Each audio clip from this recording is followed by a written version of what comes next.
അപ്പം ഞാൻ ചോദിക്കട്ടെ, നമ്മുടെ ഇവിടെ 1 ഏക്കർ സ്ഥലം വേണമെങ്കിൽ, 1 സെന്റ് സ്ഥലം വേണമെങ്കിൽ ഒരു 1 ലക്ഷം രൂപ മിനിമം വില കിട്ടും. റാമേ, അപ്പോൾ 1 സെന്റ് സ്ഥലം മേടിക്കണമെങ്കിൽ 1 ലക്ഷം രൂപ ആ പറയുന്നതിൽ കൊടുത്താൽ നമുക്കത് എടുക്കാം. 1 ഏക്കർ മേടിക്കണമെങ്കിലോ 1 കോടി. ഈ നമ്മുടെ പഞ്ചായത്തിൽ തന്നെ എത്ര ഏക്കറുണ്ട്? അതിന് സ്റ്റാറ്റിക്സ് കാണാൻ നമുക്കറിയത്തില്ല. എന്നാലും ഒരു 10,000 ഏക്കർ ഒന്ന് കൂട്ടിക്കും. 10,000 ഏക്കർ മേടിക്കണമെങ്കിൽ 10,000 കോടി രൂപ കൊടുക്കും. ഈ പഞ്ചായത്ത് മുഴുവൻ മേടിക്കണമെങ്കിൽ 10,000 കോടി രൂപ. അന്നേ അപ്പം ഒരാത്മാവിന്റെ വില സർവ്വ ലോകത്തെക്കാളും. അപ്പം അങ്ങനെയാണെങ്കിൽ കേരളം മുഴുവൻ മേടിക്കും.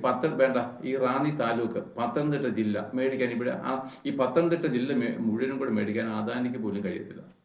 കഴിയുമോ? നമ്മൾ വിചാരിക്കും ഇവരെല്ലാം വലിയ സമ്പത്ത്, ഇവർക്ക് പറ്റത്തില്ല. ഈ പത്തനംതിട്ട ജില്ല മുഴുവൻ മേടിക്കാൻ പോലും പുള്ളിയുടെ പൈസ തികയത്തില്ല. അപ്പം നമ്മുടെ ആത്മാവിന്റെ വില എത്ര? അതിനേക്കാളും നാടൻ ഭാഷ പറഞ്ഞാൽ അതൊക്കെ മേലെ. കേരളം മുഴുവൻ മേടിക്കാൻ പറ്റുമോ? ലോകം മുഴുവൻ മേടിക്കാൻ പറ്റുമോ? അപ്പൊ എന്താ ചോദിച്ചാൽ നമ്മുടെ വീണ്ടെടുപ്പ് വില കൊടുക്കാൻ നമുക്ക് പറ്റത്തില്ല.